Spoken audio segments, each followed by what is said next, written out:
Hello guys, welcome back to our channel. நான் தாங்க குரு. நாம் இன்னைக்கு உள்ள பார்க்க போகிறது இந்த 2024 மலையாளம்ல எடுக்கப்பட்ட ஒரு அட்வென்ச்சர் காமெடி ட்ராமா தான் அடியோஸ் அமிங்கோ. இந்த படம் எப்படி இருக்குது அப்படின்னு தான் அதில் ரிவ்யூ பண்ண போகிறோம். ஸோ இந்த படத்தை இப்போ தமிழ் டப்பிங்கோட நெட்ஃப்ளிக்ஸில் ஸ்ட்ரீம் பண்ணியிருக்காங்க. ஸோ ஃப்ரீயாக இருந்தால் செக் அவுட் பண்ணி பாருங்கள். அண்ட் இந்த படத்தில் நடிச்சிருக்காங்க நம்ம சூரஜ், ஆஷிஃப் அலி, லாலிலோட எடுத்து நடிச்சிருக்காங்க. இந்த படம் எப்படி வந்திருக்கு அப்படிங்கிறத டீட்டெயிலாக பார்க்கலாம். அதுக்கு முன்னாடி படத்தோட கதை என்ன அப்படிங்கிறத ஃபஸ்ட்டு பார்த்துருவோம். படத்தோட ஸ்டார்டிங்லேயே நம்ம சூரஜை தான் காட்டுறாங்க. சூரஜ் வீட்டில் வந்து இப்போ வந்து ஹாஸ்பிட்டல் எக்ஸ்பென்ஸிவ் ஒரு 25,000 இப்போ தேவைப்படுது. அந்த 25,000 அவருக்கு தெரிஞ்ச கான்டாக்டில் இருக்கக்கூடிய எல்லாருக்கிட்டையுமே ஃபோன் பண்ணி கேட்குறாப்புல. ஆனால் யாரும் கொடுக்க முன் வர மாட்டேங்கிறாங்க. அந்த மாதிரியான சமயத்தில் அந்த காசு விஷயமாக தான் இப்போ அலைஞ்சிட்டு இருக்காப்புல. இன்னொரு சைடில் நம்ம ஆஷிஃப் அலியை பொறுத்தளவுக்கு ஒரு பணக்கார வீட்டு பையன் போல். ஸோ பார்க்குறதுக்குமே அப்படி தான் காட்டுறாங்க. அவர் மெட்ரோ ட்ரெயினில் குடிச்சிக்கிட்டு ரொம்ப வந்து பார்த்தீங்கன்னா வித்தியாசமாக நடந்துகிட்டு இருக்காருன்னு சொல்லி மெட்ரோ ட்ரெயின்லேருந்தே இறக்கி விட்டுருந்தாங்க. இப்படிப்பட்டவர் அங்கங்கே சுற்றி குடிபோதையில் பஸ் ஸ்டாண்ட் ஓட்டி வராப்புல. அந்த பஸ் ஸ்டாண்டில் தான் நம்ம சூரஜும் இருக்கிறாரு.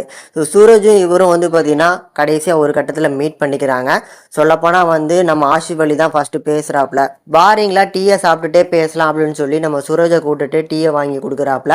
அந்த கடைக்காரன்ட்டு 500 கொடுத்துட்டு மீதி சேஞ்சை நீங்களே வச்சுக்கோங்கிறாப்புல. இதெல்லாம் பார்க்குறவர் 10வது வரைக்கும் ஒரு லாட்ரி டிக்கெட்டை விற்கக்கூடிய ஒரு பார்ட்டி வராங்க. அந்த பார்ட்டிக்காக 7,500 கொடுத்து அந்த லாட்ரி டிக்கெட்டும் வாங்குறாரு.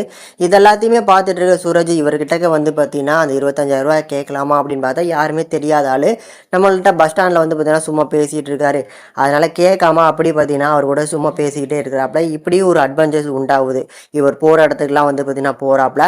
இப்படி நம்ம சூரஜ் ஆஷிஃப் அலியோட சுற்றுற அந்த அட்வென்ச்சர்ஸ் எப்படி இருந்துச்சு.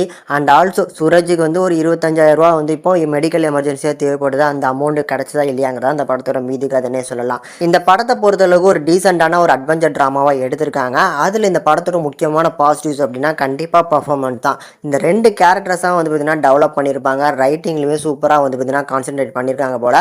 ஏன்னா அந்த 2 கேரக்டர்ஸோட பர்ஃபார்மன்ஸு சூப்பராக இருக்கும் நிறைய இடங்களில்.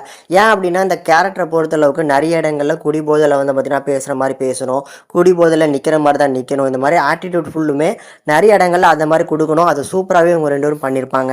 அப்படி இந்த 2 கதாபாத்திரத்தில் எனக்கு சூரஜோட கதாபாத்திரம் அவரோட பர்ஃபார்மன்ஸ் சூப்பராக இருந்துச்சு.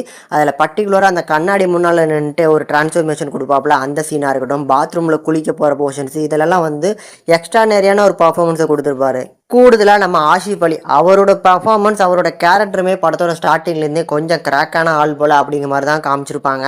ஸோ அந்த கிராக்கான ஆட்களையும் ஒரு லவ் இருக்கும். ஸோ ஹேமா அப்படிங்கிற ஒரு பொண்ணை வந்து லவ் பண்ணுவாப்புல. அந்த பொண்ணை பார்க்கும்போது சாதாரண ஒரு அழகான ஒரு பொண்ணு மாதிரி தான் இருக்கும். ஆனால் அந்த பொண்ணோட எண்டிங், அதாவது அந்த பொண்ணு முடிஞ்சு போகிற சீனில் வந்து அந்த பொண்ணுக்கு கால் வந்து பார்த்திங்கன்னா ஒரு கால் கட்டை கால் அப்படிங்கிறத காட்டுற அந்த இடத்துல ஒரு எமோஷன் கண்டிப்பாக உங்களுக்கு ஒர்க் அவுட் ஆகும்னு நினைக்கிறேன். அந்த ஹேமாங்கிற கதாபாத்திரத்தை எடுத்தால் நம்ம அனகாவோட பர்ஃபார்மன்ஸுமே சூப்பராக இருந்துச்சு. குறுகிய கேரக்டர், அதாவது குறுகிய டூரேஷனில் வந்துட்டு போனாலும் அந்த கேரக்டருக்கு ஏற்ற அடாப்டான ஒரு பர்ஃபார்மன்ஸை கண்டிப்பாக கொடுத்துட்டு போயிருக்காங்க.